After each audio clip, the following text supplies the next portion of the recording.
सुल्तान कहते हैं, अजीज फौरन निजामुद्दीन को पकड़कर मेरे पास लाओ। जब तक हम उस शख्स को तलाश नहीं कर लेते जिसने ये किया है तब तक हर कोई मेरे लिए मशकूक है। ये सुनकर अजीज बाहर निकल जाता है। फिर सुल्तान सख्त गुस्से में कहते हैं, जिस किसी ने भी ये किया है मैं हर हाल में उसे तलाश करके सख्त से सख्त सजा दूंगा। मैं उसे कोनिया के महल के दरवाजे पर लटका दूंगा ताकि हर कोई उससे इबरत हासिल कर ले। दूसरी तरफ हानली बाजार में लड़ाई जारी थी। थोड़ी देर में आरिस के तमाम साथी मारे जाते हैं जबकि आरिस बेबस होकर भागने लगता है।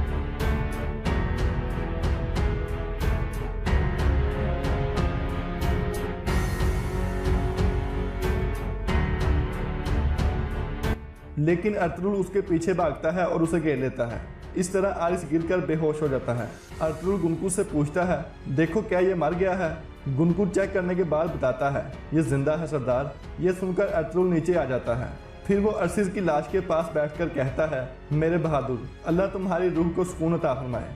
फिर अर्तुगरुल सबसे मुखातिब होकर कहता है, अरसिज वो बहादुर आदमी था जिसने हमारी रियासत के लिए बहुत ज़्यादा कुर्बानियाँ दी हैं और इसने हमारे लिए बहुत जिम्मेदारियाँ पूरी की हैं। जब तक हमारे पास इस तरह के आदमी मौजूद हैं हमारी रियासत हमेशा कायम दायम रहेगी। फिर सब खड़े हो जाते हैं। अर्तुगरुल कहता है, अरसिज का जनाजा हमारे दूसरे शहीदों के साथ हमारे कबीले में अदा होगा। मैं आरिस से निमटने के बाद इसकी कब्र की ज़ियारत करने जाऊँगा। इसी दौरान तीतान और एंगलोस हानली बाजार के बाहर खड़े थे और धुआं उठने का इंतजार कर रहे थे। तीतान कहता है, अभी तक धुआं नहीं उठा, लाजमी कोई मसला होगा, मैं जाकर देखता हूँ। एंगलोस उसे रोक लेता है और कहता है, आरिस कामयाब नहीं हो सका, इस सूरत में हम उसकी मदद नहीं कर सकते, नहीं तो सब मारे जाएंगे। तीतान कहता है, मैं उसे मरने नहीं दूंगा, मैं जाऊंगा। एंगलोस कहता है, मैं तुम्हें मरने नहीं दूंगा, अब तुम आरिस की जगह लोगे। आरिस के साथ जो भी होगा हमें पता चल जाएगा। तीतान पूछता है, कैसे पता चलेगा? एंगलोस उसे बताता है कि किले में अर्तुगरुल का एक करीबी आदमी मेरा जासूस है। अभी हम खुफिया तहखाने की तरफ जाएंगे और इंतजार करेंगे। अगर अर्तुगरुल आरिस को किले की तरफ लेकर गया तो जासूस हमें आगाह कर देगा। ये सुनकर तीतान वापस जाने के लिए रजामंद हो जाता है। दूसरी तरफ आरिस पर पानी फेंककर उसे होश में लाया जाता है। वो अर्तुगरुल और उसके साथियों को आसपास देखकर हंसने लगता है। अर्तुगरुल कहता है, हिसाब देने का वक्त आ गया है आरिस, अब एक एक करके सब कुछ मुझे बताओ। आरिस कहता है, मैं तुमसे हार नहीं मानूंगा अर्तुगरुल, इसकी बजाय मैं मरना पसंद करूंगा। तुर्गुत कहता है, आप इजाजत दें सरदार, मैं इसे अपने कुल्हाड़े से चीर डालूं। अर्तुगरुल कहता है, अभी नहीं तुर्गुत, अभी अपनी तलवारें इससे दूर रखो। फिर अर्तुगरुल आरिस को कहता है, तुमने हानली बाजार के लिए उस सालातीन के साथ मिलकर जो खेल खेला था उसके बारे में मुझे सब कुछ बताओ या फिर मैं तुम्हारा सर उतार दूंगा। फिर अर्तुगरुल अपनी तलवार उसकी गर्दन पर रख देता है और कहता है, तुम्हारी मौत इतनी आसान नहीं होगी आरिस, मैं तुम्हें सुकून से नहीं मरने दूंगा। फिर अर्तुगरुल अपने सिपाहियों से कहता है, ले जाओ इसे। दूसरी तरफ कोनिया में सुल्तान अलाउद्दीन सख्त गुस्से में थे और अपने आप से कहते हैं, अगर दुश्मन मैदान जंग में होता तो मैं शरफ से उसे कत्ल करता, लेकिन इन गद्दारों का खात्मा हम पता नहीं कब कर पाएंगे जो दुश्मन से भी ज्यादा बदतर हैं। इतने में अजीज अंदर दाखिल होता है और सुल्तान से कहता है, हुजूर, हम अमीर निजामुद्दीन को ले आए हैं। मैंने उसकी बीवी, उसके गुलामों और बाकी सब से भी सवालात किए हैं। हमें उसके घर से ये कागजात मिले हैं। सुल्तान वो कागजात पढ़ने लगते हैं और कहते हैं, ये खत हैं जो निकाया के शहनशाह और बलेजी के गवर्नर के नाम लिखे गए हैं। ये सब ताज़ा हैं, इनकी स्याही अभी तक खुश्क नहीं हुई। अजीज कहता है, तो इसका मतलब है वो खत भेजने में कामयाब नहीं हो सका। फिर सुल्तान एक खत पढ़कर कहते हैं, बलेजी के गवर्नर ने निजामुद्दीन को लिखा था कि वो जहर कहाँ से मिलेगा जो उसने मुझे दिया था। इस सब में निजामुद्दीन का हाथ है। फौरन अमीर सालातीन को बुलाओ और इस गद्दार निजामुद्दीन को भी मेरे सामने पेश करो। ये सुनकर अजीज बाहर निकल जाता है। दूसरी तरफ सालातीन अपने महल का नक्शा बना रहा था और कहता है, बहुत कम वक्त रह गया है मेरा महल तैयार होने में। इतने में गोगतोग अंदर आता है और कहता है, वो निजामुद्दीन को ले आए हैं मेरे हजरत। सालातीन कहता है, क्या उन्हें वो खतूत मिल गए हैं जो हमने रखवाए थे? गोगतोग कहता है, हाँ, मैंने उस गुलाम के जरिए वो खत रखवा दिए थे जो आपने निजामुद्दीन को तोहफे में दिया था। सालातीन कहता है, वो खत देखकर सुल्तान पागल हो जाएगा, वो बिल्कुल भी निजामुद्दीन की बेगुनाही का यकीन नहीं करेगा। दूसरी तरफ एक सिपाही अंदर आकर हैमा खातून को बताता है कि अर्तुगरुल साहब ने आरिस को पकड़ लिया है और वो उसे किले में ला रहे हैं। यह सुनकर हैमा खातून और बाकी सब खवातीन बहुत खुश हो जाती हैं। दूसरी तरफ सालातीन सुल्तान के पास पहुंच गया था और कहता है, अफसोस, अजीम सल्जूक रियासत का अमीर किस तरह के कामों में पड़ा हुआ था। इतने में सिपाही अमीर निजामुद्दीन को पकड़कर अंदर ले आते हैं। फिर निजामुद्दीन कहता है, मेरे सुल्तान, सिपाहियों ने मेरे घर पे छापा मारा, उन्होंने मुझे कुछ भी नहीं बताया और यहाँ ले आए। आपकी आंखों में मेरे लिए दुश्मन से भी ज्यादा गुस्सा है। आखिर मैंने क्या किया है जो मेरे साथ ऐसा सलूक किया जा रहा है? सुल्तान कहते हैं, क्योंकि तुम दुश्मन से भी ज्यादा बदतर हो। तुम्हारी गद्दारी संदूक से बाहर निकल आई है। इस संदूक से निकलने वाले तीर से मैं तो बच गया, लेकिन मेरा एक सिपाही मारा गया। निजामुद्दीन कहता है, मैं अल्लाह की कसम खाकर कहता हूँ, मैंने संदूक में इस तरह की चीजें नहीं रखी। मैंने तो आपके पसंदीदा शायरों के अशार लिखकर भेजे थे। ये सुनकर अजीज कहता है, ये संदूक मेरे सामने महल में लाया गया और इसे मेरे सामने ही खोला गया। निजामुद्दीन कहता है, मैं गद्दार नहीं हूँ सुल्तान। सुल्तान वो खतूत उसके मुंह पर फेंकते हैं और कहते हैं, अगर तुम गद्दार नहीं हो तो बताओ ये खतूत तुम्हारे घर में कैसे आए? निजामुद्दीन कहता है, ये सब एक जाल है। सुल्तान उसे जोरदार थप्पड़ मारते हैं और कहते हैं, ये सब जाल है? क्या ये खतूत भी जाल हैं? शर्म है तुम पर निजामुद्दीन। फिर सुल्तान अपने खास आदमी अजीज को कहते हैं, इसे कैद में डाल दो। ये तब तक वहाँ सड़ेगा जब तक अपने साथियों के नाम नहीं बता देता। फिर सिपाही उसे पकड़कर वहाँ से ले जाने लगते हैं। जाते जाते निजामुद्दीन कहता है, आपकी तलवार गलत आदमी के सर उतारने वाली है सुल्तान। आप रियासत को आग में फेंक रहे हैं। दूसरी तरफ अर्तुगरुल आरिस को पकड़कर काराजैसे किले पहुंच गया था। अर्तुगरुल कहता है, तुमने इतने शैतानी काम किए हैं कि अगर मैं अपने हाथों से भी तुम्हारा सर फाड़ दूं, फिर भी ये काफी नहीं होगा। आरिस कहता है, मुझे मार दो अर्तुगरुल। अर्तुगरुल कहता है, अपने सांसों को संभाल कर रखो आरिस, अभी हमने इकट्ठे बहुत से काम करने हैं। फिर अर्तुगरुल अपने सिपाहियों से कहता है, इसे कैद खाने में ले जाओ, और सिपाही उसे वहां से ले चलते हैं। दूसरी तरफ कोनिया में अजीज और एक सिपाही सुल्तान के पास पहुंचते हैं।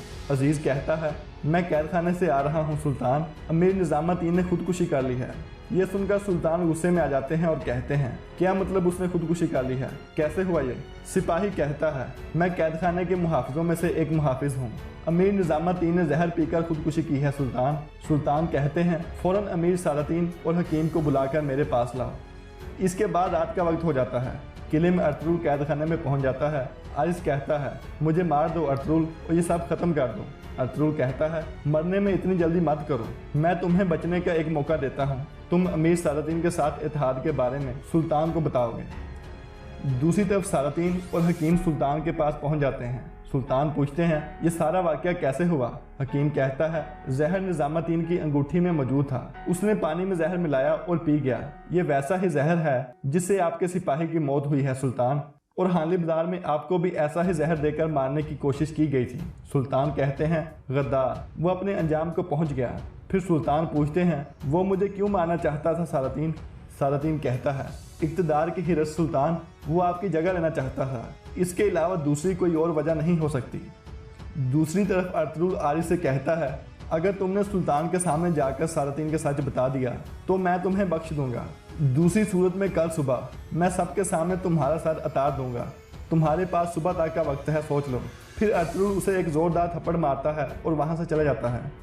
इसके बाद अर्तुगरुल अपनी वालिदा और हलीमा के पास पहुंचता है और उनको सारी सूरत हाल से आगाह करता है। वो हलीमा से कहता है, तुम भी मेरे साथ कोनिया जाओगी। और यहाँ पर इस किस का इख्तिताम हो जाता है। दोस्तों, अब हम आपके साथ लास्ट एपिसोड की स्टोरी शेयर करेंगे।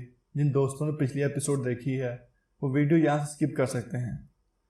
दोस्तों, लास्ट एपिसोड का स्टार्ट कुछ इस तरह से हुआ था कि सुल्तान अलाउद्दीन अपने कोनिया के महल में बैठे हुए थे और वो एक ख़त लिखने में मसरूफ़ थे। वो ख़त लिख रहे थे कि उनके पास एक कमांडर आता है और आकर सुल्तान से पूछता है, सुल्तान, क्या आपने मुझे बुलाया है? सुल्तान पूछते हैं, हमारी फ़ौज का क्या हाल है? क्या हमारी फ़ौज की तैयारियां मुकम्मल हैं? क्योंकि हमें जंग पर रवाना होना है। कमांडर कहता है, हमारी फ़ौज पूरी तरह तैयार है सुल्तान। सुल्तान कहते हैं, बहुत अच्छे। अब तुम्हारी जिम्मेदारी ये है कि तुम ये ख़त अलाई में माहपरी खातून की तरफ भेज दो। जंग पर जाने से पहले मैं चाहता हूँ कि माहपरी खातून मेरे बेटे गयासुद्दीन के साथ यहाँ कोनिया पहुँच जाएं। मैं उनसे मिलना चाहता हूँ और मैंने उनसे कोई अहम बात करनी है। और हाँ, मैं तुम्हें एक और बात बताना चाहता हूँ कि अर्तुगरुल साहब भी बहुत जल्द यहाँ पहुँच जाएंगे। मैं उनसे भी कुछ अहम मामलात के बारे में मुलाकात करना चाहता हूँ और उनसे बातचीत करना चाहता हूँ। कमांडर पूछता है, सुल्तान, आप अर्तुगरुल साहब से किस बारे में बात करना चाहते हैं? कमांडर कहते हैं कि वो माले गनीमत लेकर मेरे सामने पेश करना चाहते हैं जो उन्होंने काराजैसे किले से हासिल किया था। इस वजह से उन्होंने मेरे साथ मुलाकात का इजहार किया था। इसके बाद कमांडर कहता है, जो आपका हुक्म सुल्तान। और एक बात और, कल कुछ शायर और आलम आपसे मुलाकात करके अपना कलाम पेश करना चाहते हैं और मशहूर शायर कोलगली भी यहाँ पहुँच गए हैं। सुल्तान कहते हैं, बहुत आला। जंग पर जाने से पहले हमें अपनी रूहों को ताज़ा कर लेना चाहिए। कल शायरों की मजलिस होगी, मेरे वजीरों और कमांडरों से कहो वो इस मजलिस में लाजमी शिरकत करें। दोस्तों, इसके बाद मंजर तब्दील होता है। दूसरी तरफ हाइमा खातून को उठाकर अंदर की तरफ ले जाया जाता है, क्योंकि लास्ट एपिसोड में दिखाया गया था कि उनकी तबीयत बहुत ख़राब थी और हकीम अरतू की शादी के बाद वो तबीयत ख़राब होने की वजह से नीचे गिर गई थी, जिसकी वजह से वहाँ मौजूद तमाम लोग बहुत ज़्यादा खौफजदा हो गए थे। इसलिए उन्हें उठाकर अंदर की तरफ लाया जाता है। उनकी तबीयत अब भी बहुत ज़्यादा ख़राब थी और उन्हें सांस लेने में तकलीफ़ पेश आ रही थी। हकीम आतुक उनका मुआयना करता है और उनकी हालत का जायज़ा लेने के बाद अर्तुगरुल और उसके घर वालों को बताता है कि हाइमा खातून की हालत अभी भी बहुत ख़राब है। अर्तुगरुल साहब, हमें इनके लिए कुछ मज़ीद इंतज़ामात और इनका मज़ीद इलाज करना होगा। ये सुनकर अर्तुगरुल और वहाँ मौजूद बाकी सब लोग बहुत परेशान हो जाते हैं। दोस्तों, इसके बाद मंजर तब्दील होता है। दूसरी तरफ कोनिया में सालातीन एक संदूक में तीर कमान लगा रहा था। तीर कमान लगाते लगाते तीर उसके हाथ में लग जाता है, जिसकी वजह से उसे तकलीफ होती है। खैर, अभी वो इस काम में मसरूफ था कि उसके पास गोकतुक इजाज़त लेकर पहुंचता है और पूछता है अमीर हजरत, जो मैंने सुना है क्या वो सच है? सालातीन कहता है, हाँ ये सच है। अर्तुगरुल ने खुद ही काजा से किला फतह कर लिया है और वो भी सुल्तान की मदद के बगैर, जिस चीज़ की हम तवक्को नहीं कर रहे थे। और इससे भी ख़तरनाक बात यह है कि वो माले गनीमत का 5वां हिस्सा लेकर यहाँ कोनिया सुल्तान के पास आ रहा है। गोकतुक कहता है, अगर उसने आपके ऊपर शक का इजहार सुल्तान से कर दिया तो मेरे हजरत फिर क्या होगा? सालातीन जवाब देता है, गोकतुक, क्या तुम्हें यह बात मालूम है कि अर्तुगरुल को मेरे बारे में ज़रा बराबर भी शक नहीं है, बल्कि मुझे पूरा यकीन है कि वो मेरे बारे में सब कुछ जानता है और अब वो सब कुछ सुल्तान को बताने के लिए यहाँ आ रहा है। गोकतुक पूछता है, तो इस मुश्किल सूरत हाल में आप क्या करेंगे हुजूर? सालातीन जवाब देता है, सुल्तान का जल्द मरना हमारे लिए ख़तरनाक साबित हो सकता है, क्योंकि महल में मौजूद मेरे दुश्मनों को पहले ही मेरे ऊपर शक है कि मैं ऐसी कोई हरकत कर सकता हूँ। अगर मैंने इस वक्त ऐसा कुछ करने की कोशिश की तो वो मुझे मार डालेंगे और मुझे ज़िंदा जला देंगे। गोकतुक कहता है, तो मेरे हजरत फिर तो आपके पास एक ही हाल बचा है, आपको लाजमी सुल्तान की नज़रों में अपना नाम साफ करना होगा और आपको सुल्तान की नज़रों में अच्छा बनने की कोशिश करनी होगी। सालातीन कहता है, हमें लाजमी सुल्तान को यकीन दिलाना होगा कि जिन लोगों ने सुल्तान को हाली बाजार में कत्ल करने की कोशिश की थी वो अपने अंजाम को पहुंच चुके हैं। हमें एक कुर्बानी के बकरे की ज़रूरत है गोकतुक। हमें ऐसा शख्स तलाश करना होगा कि जिसके ऊपर हम गद्दारी का इल्ज़ाम लगाएं और सुल्तान को जहर देने के जुर्म में उसे कत्ल कर सकें। गोकतुक पूछता है, तो किसको कुर्बान करने का इरादा है आपका? सालातीन को अपनी जवाब देता है, अमीर निज़ामुद्दीन को। उसने सुल्तान को तोहफे के तौर पर एक संदूक भेजा है और कहा है कि वो कल की मजलिस में अपना कलाम पेश करने के लिए हाजिर नहीं हो सकता और हमारे लिए वो सबसे आसान हदफ होगा। फिर सालातीन खड़ा होता है और कहता है, तुम अमीर निज़ामुद्दीन के संदूक को मेरे तैयार किए हुए संदूक से तब्दील कर दोगे गोकतुक? मुशायरे के दौरान सुल्तान अपना तोहफा वसूल करेंगे। गोकतुक पूछता है, आप सुल्तान को क्या तोहफा देने वाले हैं मेरे हजरत? सालातीन जवाब देता है, मैं उसे ऐसा तोहफा दूंगा कि वो कभी इसे भूल नहीं पाएगा। दोस्तों, इसके बाद मंजर तब्दील होता है। दूसरी तरफ कायजसर किले में तुर्गुत और बामसी बहुत परेशान थे और हाइमा खातून के लिए रो रहे थे। दोस्तों, तुर्गुत कहता है, जब मंगोलों ने बचपन में हमारे माँ बाप को कत्ल कर दिया था और अर्तुगरुल साहब हमें अपने घर ले गए थे, फिर हाइमा खातून और सुलेमान शाह ने हमें माँ और बाप की तरह प्यार देकर बड़ा किया। अर्तुगरुल साहब हमारे सरदार हैं और हमारे लिए बाइयों से कहीं बढ़कर हैं। दोस्तों, बामसी भी बहुत दुखी था। वो तुर्गुत के कंधे पर हाथ रखता है और कहता है, हाँ मेरे भाई, अर्तुगरुल साहब हमारे लिए सरदार और भाई से कहीं ज़्यादा बढ़कर हैं। सोचो अगर वो हमें अपने साथ इस पाक मकसद के लिए इन ज़मीनों पर ना लाते तो हमारा क्या हाल होता। मुझे पूरा यकीन है कि हम इस वक्त तक डाकू बन चुके होते हैं। दोस्तों इसके बाद मंजर तब्दील होता है। अंदर हाइमा खातून को एक ख्वाब आता है जिसमें अर्तुगरुल ने एक बच्चा उठाया हुआ था। अर्तुगरुल वो बच्चा लेकर एक खैमे में हाइमा खातून के पास पहुंचता है। हाइमा खातून ये सब देखकर बहुत हैरान होती हैं और अर्तुगरुल से पूछती हैं, अर्तुगरुल ये बच्चा किसका है। अर्तुगरुल जवाब देता है, वालिदा ये मेरा बेटा और आपका पोता उस्मान है। फिर हाइमा खातून उस बच्चे को उठा लेती हैं और कहती हैं, इंशाल्लाह ये बच्चा हमारे नाम को जिंदा रखेगा। इतने में फिर हाइमा खातून उस बच्चे को उठाती हैं और उसे हवा में बुलंद करती हैं। दोस्तों इसके बाद हाइमा खातून की आंख खुल जाती है और वो सपने से बेदार हो जाती हैं। वो मुस्कुरा रही थीं और उनके लबों पर उस्मान का नाम जारी था। हाइमा खातून को खुश देखकर, उनकी तबीयत अच्छी देखकर वहाँ मौजूद सब लोग खुशी का इजहार करते हैं। इसके बाद हाइमा खातून अर्तुगरुल को बहुत प्यार भरी नज़रों से देखती हैं और अर्तुगरुल भी हाइमा खातून का हाथ पकड़ लेता है। दोस्तों इसके बाद मंजर तब्दील होता है। दूसरी तरफ कोनिया के महल में गोकतुक कहता है, क्या शानदार इजाद है अमीर हजरत। अब दुआ करें कि सुल्तान के सामने ये इजाद फंस ना जाए और तीर से ही सलामत अपने निशाने पर लगे।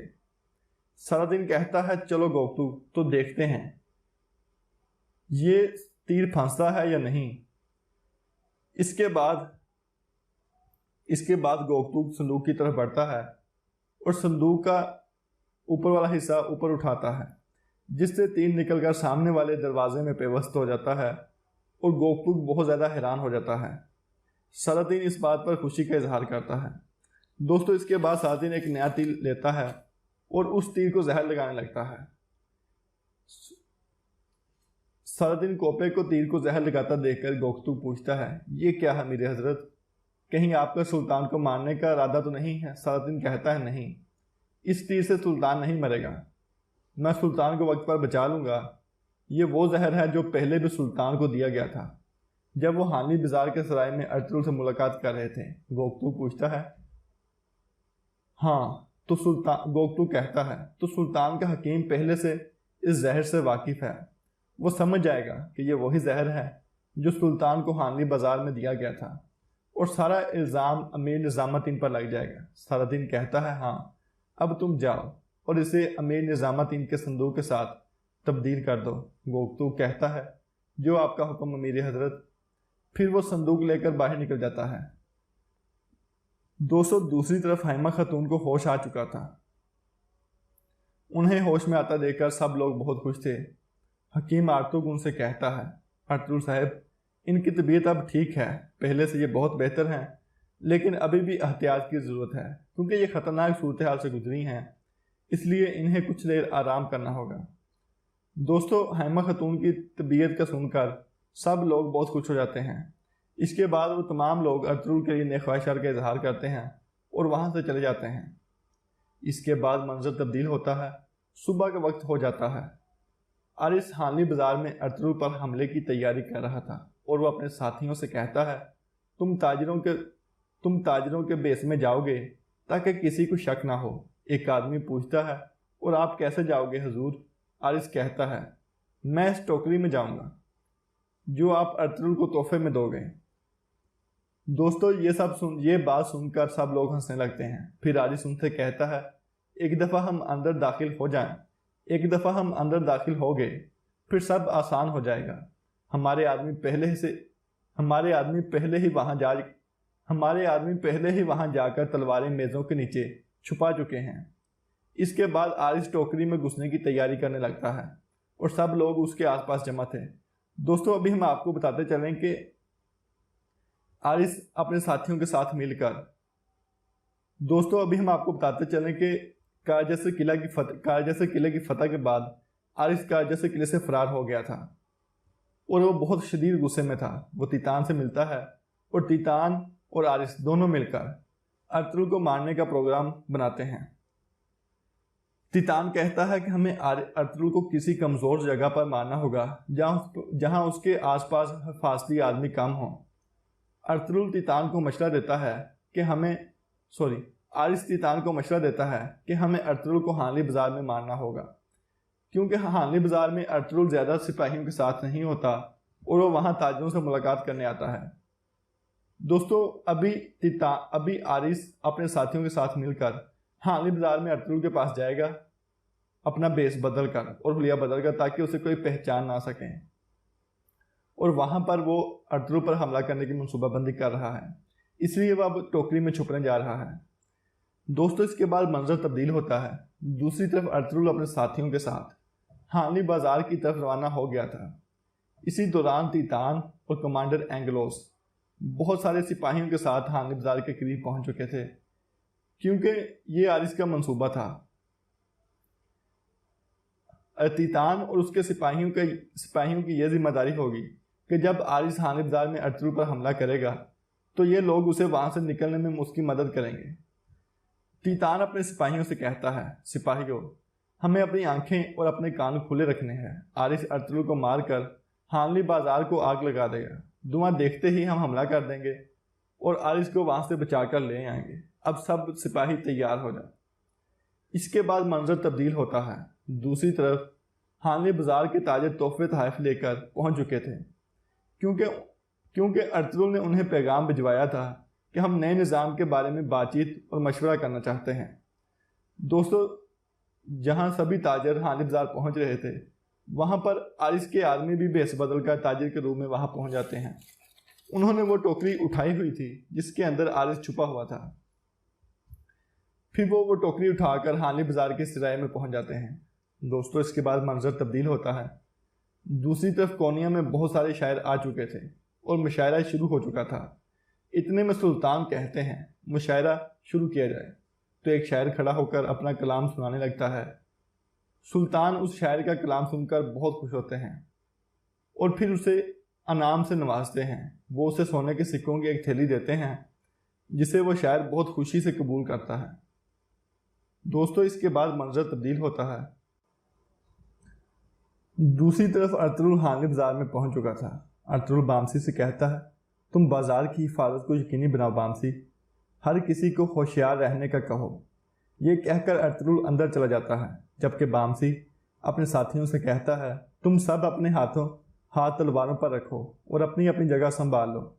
इसी दौरान आरिस के आदमियों ने अपने हाथ मेज़ों के नीचे अपनी तलवारों पर रखे हुए थे। इतने में अब्दुर्रहमान अंदर आकर कहता है, हाकिम आला, अर्तुगरुल साहब यहाँ पर पहुँच चुके हैं। दोस्तों, जब वहाँ मौजूद ताजर ये बात सुनते हैं तो वो सब खड़े हो जाते हैं और अर्तुगरुल साहब का इस्तकबाल करते हैं। अर्तुगरुल भी उन सबको खुशामदीद कहता है। दोस्तों, इसके बाद मंजर तब्दील होता है। कोनिया के महल में सुल्तान अपने ख़ास आदमी अजीज़ से पूछते हैं, अजीज़, अमीर निज़ामुद्दीन ने इस मुशायरे में शिरकत क्यों नहीं की? अजीज़ जवाब देता है, सुल्तान, उनकी तबीयत ख़राब थी, इसलिए उन्होंने आपके लिए एक तोहफ़ा भेजा है। सुल्तान हंसते हुए कहते हैं, अमीर निज़ामुद्दीन मेरा वफादार वज़ीर है, वो जानता है कि मुझे तोहफे में क्या देना चाहिए। उसने यकीनन मेरे लिए मेरे पसंदीदा शायरों का कलाम भेजा होगा। फिर सुल्तान अजीज़ से कहते हैं, तोहफ़ा उठाकर यहाँ लाओ और उसे मेरे सामने पेश करो, मैं देखना चाहता हूँ कि उसके अंदर क्या है। दोस्तों, सुल्तान की बात सुनकर अजीज़ तोहफे वाला संदूक लाने के लिए बाहर निकल जाता है। इसके बाद मंजर तब्दील होता है। दूसरी तरफ अर्तुगरुल सभी ताजरों से मुखातिब होकर कहता है, काराजैसर किला फतह होने के बाद तजारत का नया निज़ाम आ गया है। अब इस बाज़ार की तजारत ज़्यादा महफूज और ज़्यादा मुनाफा बख्श होगी। यह सुनकर ताजिर बहुत खुश होते हैं और अर्तुगरुल का शुक्रिया अदा करते हैं। दोस्तों, असल में काराजैसर किले की फतह के बाद अर्तुगरुल गाजी अपनी हदूद को मज़ीद फैलाना चाहता है और अपने कबीले की और ज़्यादा खुशहाली चाहता है। इसलिए वो ये सारी काविशें कर रहा है ताकि हानली बाजार के तजारत को फ़रोग मिले और मज़ीद खुशहाली वहाँ के लोगों को हासिल हो। इसलिए उसने इन तमाम ताजरों को इकट्ठा किया हुआ था। दोस्तों, अर्तुगरुल गाजी तमाम ताजरों को ये बातें बताता है तो वो खुश हो जाते हैं। इसके बाद जो आरिस के साथी ताजर थे वो अर्तुगरुल को कहते हैं, अर्तुगरुल साहब, हम आपके लिए एक तोहफ़ा लाए हैं। हम चाहते हैं कि आप हमारी तरफ से ये कालीनें कबूल करें। अर्तुगरुल इस बात पर उनका बहुत शुक्रिया अदा करता है। फिर कुछ आदमी वो कालीन उठाने के लिए आगे बढ़ते हैं और वो कालीन उठाकर अर्तुगरुल की तरफ बढ़ने लगते हैं। दोस्तों, इसके बाद मंजर तब्दील होता है। अब कोनिया के महल का मंजर दिखाया जाता है। कोनिया के महल में दो आदमी संदूक उठाकर सुल्तान के सामने रख देते हैं। फिर सुल्तान कहते हैं, अजीज इसे खोलो ज़रा। सुल्तान की बात सुनने के बाद अजीज उस संदूक को खोलने के लिए आगे बढ़ता है। साथ ही मंजर तब्दील हो जाता है। दूसरी तरफ कालीन अर्तुगरुल के सामने खोल दिया जाता है। उस कालीन में से अर्शिज की लाश निकलती है। अर्शिज को देखकर अर्तुगरुल और वहां मौजूद सब लोग हैरान व परेशान हो जाते हैं और वो दंग रह जाते हैं। अर्तुगरुल भी बहुत ज़्यादा परेशान था। दोस्तों, इतने में आरिस वहां टोकरी से निकलता है और बुलंद आवाज़ में कहता है, अर्तुगरुल, ये जगह तुम्हारी कब्र बनने वाली है। अर्तुगरुल बहुत ज़्यादा हैरान और दंग था कि आखिर आरिस यहाँ पहुँचा कैसे। अर्तुगरुल भी नारा लगाता है कि आरिस, तुम्हें यहाँ कब्र भी नसीब नहीं होगी। फिर अर्तुगरुल कहता है, हक है अल्लाह, और फिर वो दुश्मनों पर टूट पड़ता है।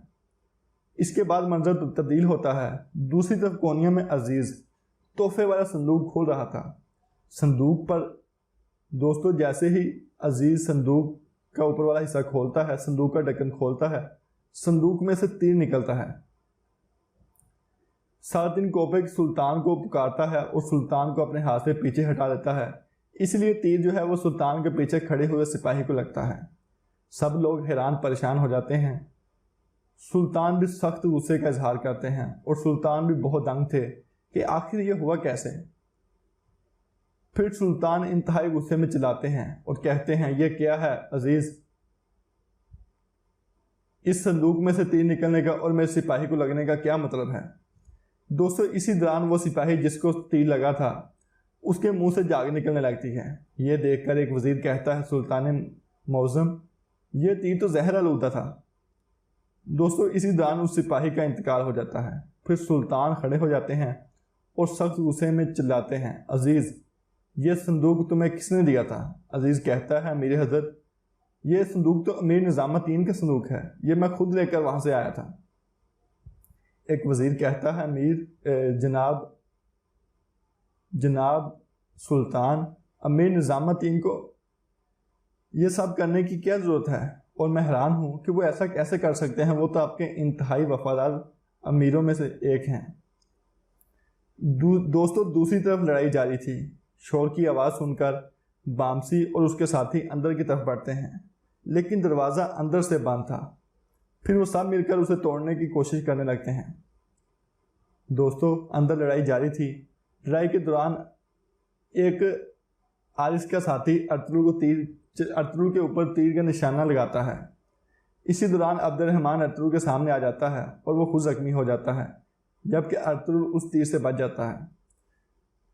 दोस्तों, यहाँ पर इस किस्से का इख्तिताम हो जाता है।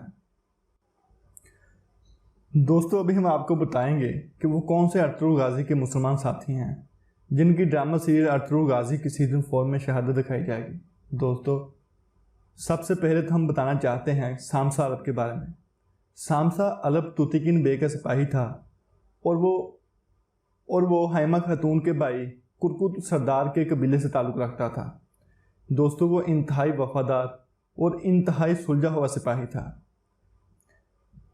वो तुतिकिन के लिए इंतहाई बहादुरी से लड़ता था और उसने मंगोलों के साथ भी कई जंगों में शिरकत की।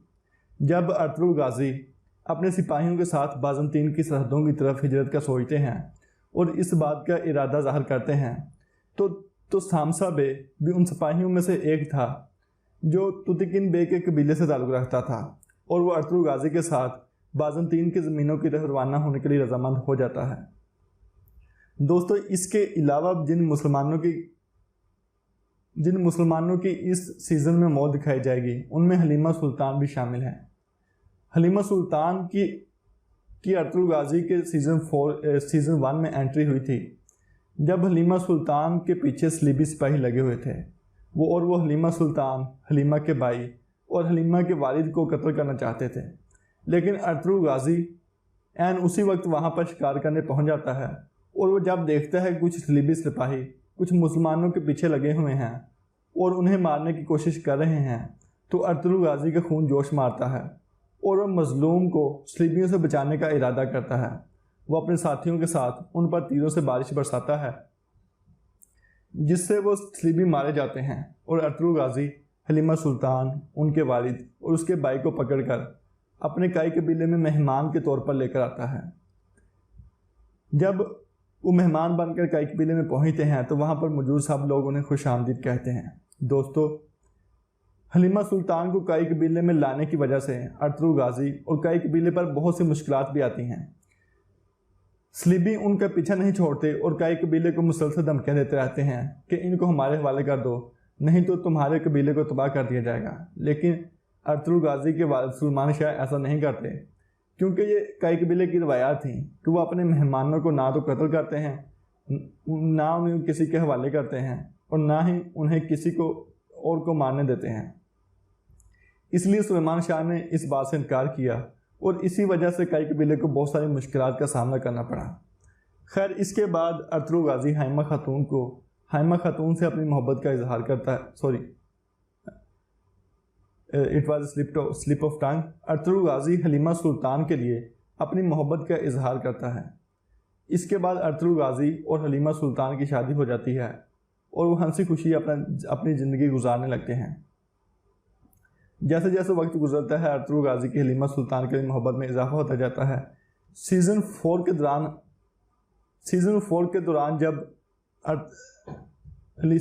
दौरान जब हलीमा सुल्तान अर्तुगरुल गाजी के आखिरी बेटे उस्मान गाजी को पैदा करती हैं तो इसी दौरान उनकी मौत हो जाती है। दोस्तों, अगर तारीखी पस मंज़र में देखा जाए तो उस्मान गाजी की पैदाइश के दौरान हलीमा सुल्तान की मौत वाक़या नहीं हुई थी, बल्कि वो इसके बाद भी काफ़ी देर जिंदा रही थी।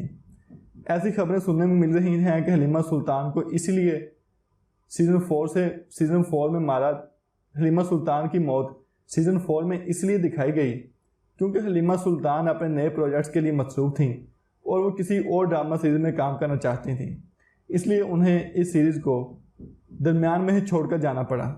दोस्तों, इसके अलावा जिन मुसलमानों की मौत दिखाई जाएगी इस सीज़न 4 में, उनमें बहादुर सांजाल और बहादुर की बीवी का राजा भी शामिल है। हालांकि वो मुसलमान तो हैं, लेकिन इसके साथ साथ वो गद्दार भी हैं।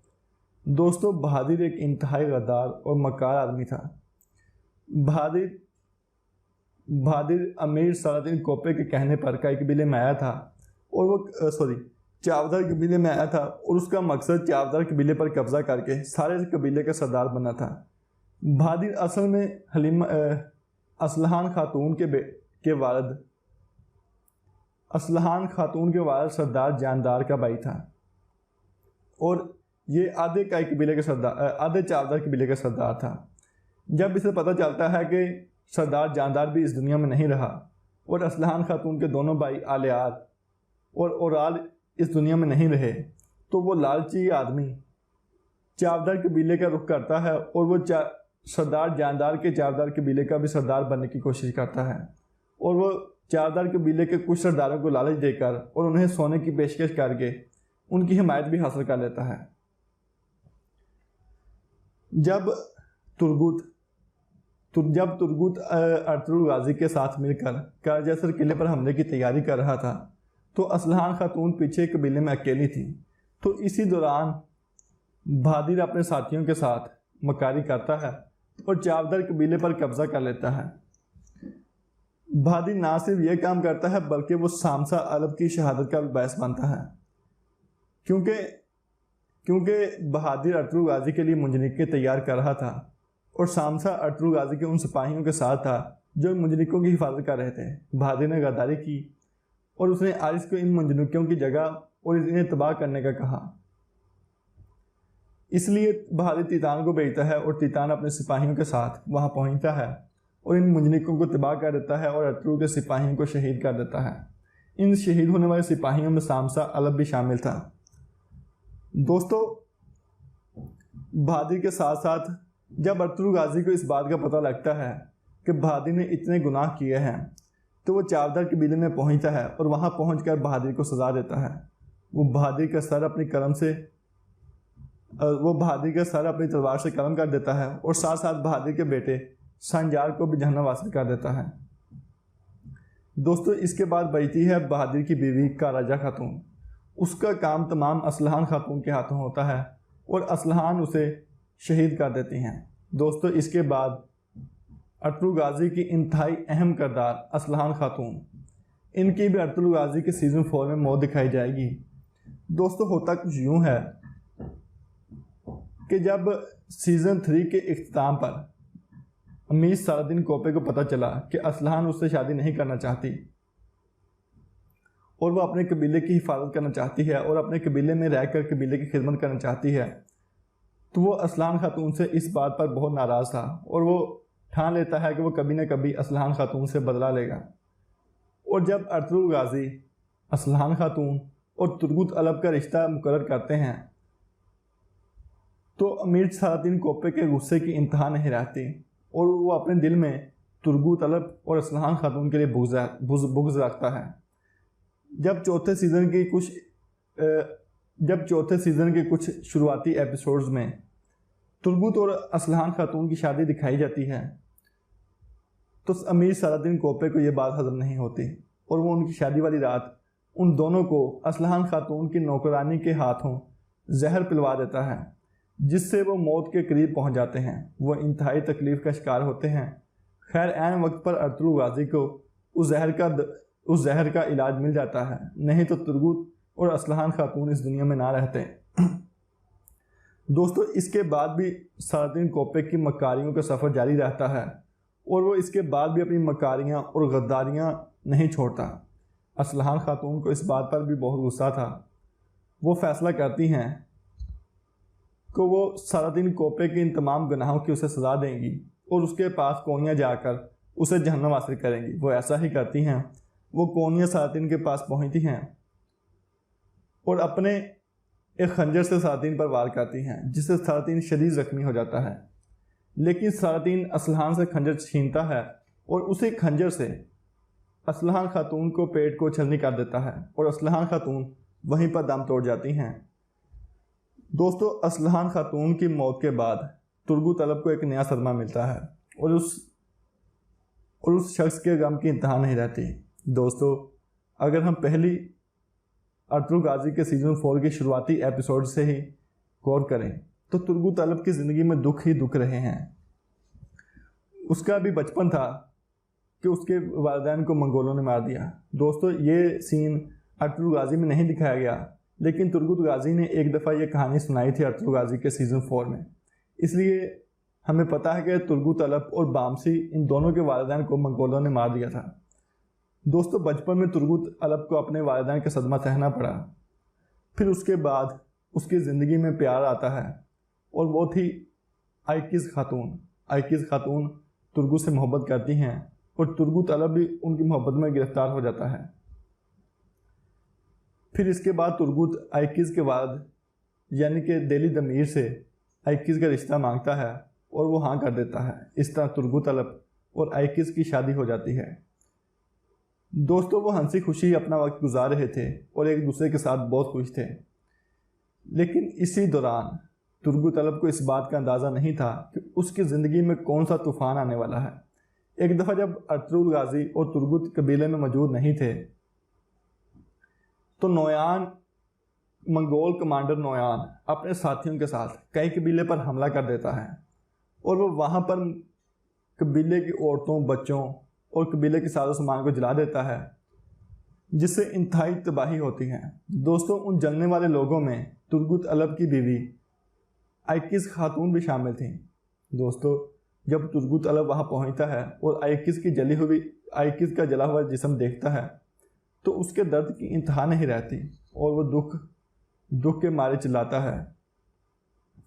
इसी तरह तुर्गुत अलब का दर्द जारी रहता है। दोस्तों अर्तुगरुल गाजी के सीज़न 3 में तुर्गुत अलब की ज़िंदगी में दोबारा मोहब्बत वापस आती है और ये रूप था असलहान खातून का। दोस्तों अगर हम कहेंगे ये असल में आइकिज़ की ही मोहब्बत थी जो असलहान खातून के रूप में तुर्गुत की ज़िंदगी में आई थी, तो यह भी गलत ना होगा। तुर्गुत असलहान खातून से दिलो जान से मोहब्बत करता है और उससे शादी कर लेता है।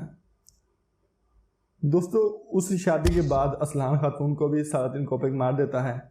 इस तरह तुर्गुत अलप की ज़िंदगी में दुखों का और गमों का सिलसिला जारी रहता है।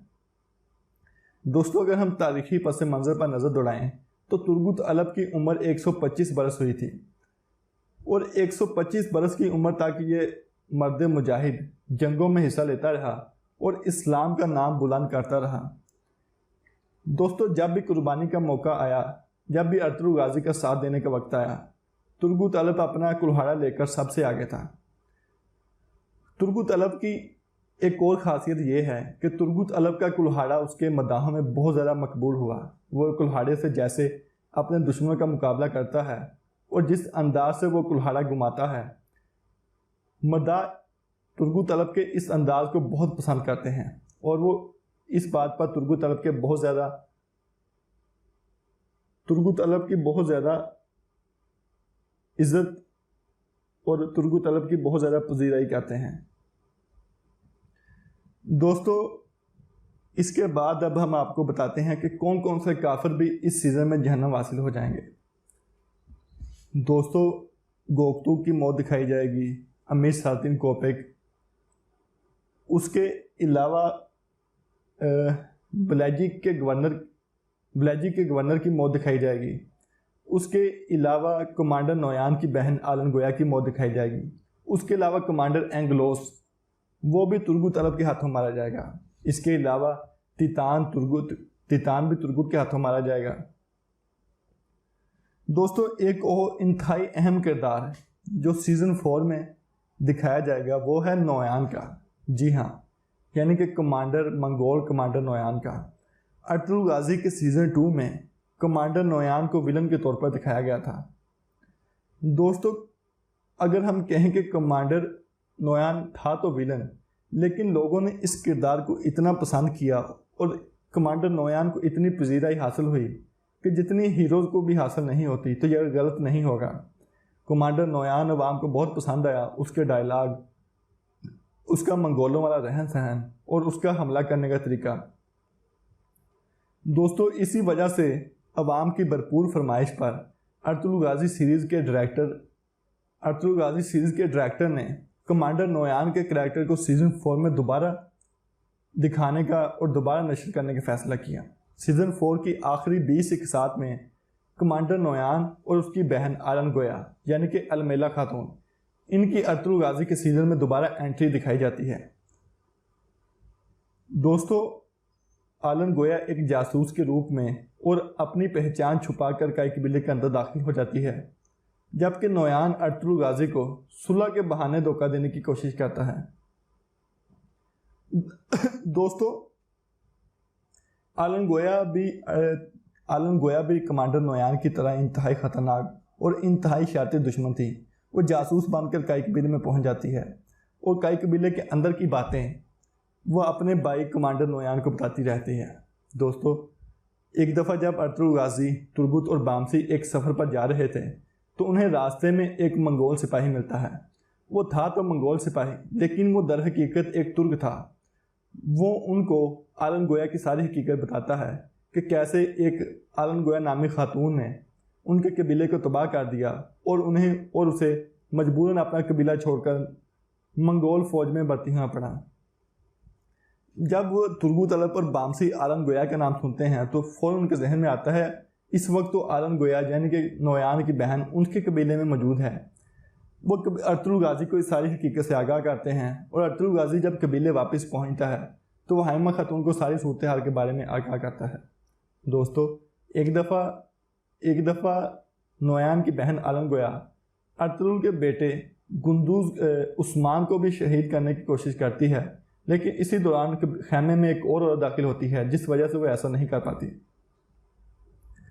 जब अर्तुगरुल गाजी हाइमा खातून को आलन गोया के सारा सच बता देता है तो आलन गोया उसके पेट में तलवार घोंप कर उसे जहन्नम वासिल कर देती हैं और इस तरह एक और काफिर इस दुनिया से चला जाता है। दोस्तों अर्तुगरुल गाजी सीज़न 4 की आने वाली इकसात इंतहाई इंटरेस्टिंग होने वाली हैं। ड्रामा सीरियल में मज़ीद सस्पेंस दाखिल होगा और मज़ीद थ्रिल दिखाया जाएगा। मैं उम्मीद करता हूं कि आपको आने वाली एपिसोड बहुत ज़्यादा पसंद आएगी। अगर आपको हमारी वीडियोस पसंद आती हैं तो वीडियोस को लाइक लाजमी किया करें और आप कमेंट करके बताया करें कि आपको ये एपिसोड कैसी लगी और हमें यह भी बताएं कि हमारी वीडियोस में क्या खामी है, ताकि हम अपनी खामियों को दूर कर सकें और आपके लिए मज़ीद बेहतर से बेहतर वीडियोस तैयार कर सकें। मिलते हैं अगली वीडियो के साथ, तब तक के लिए अल्लाह हाफिज़।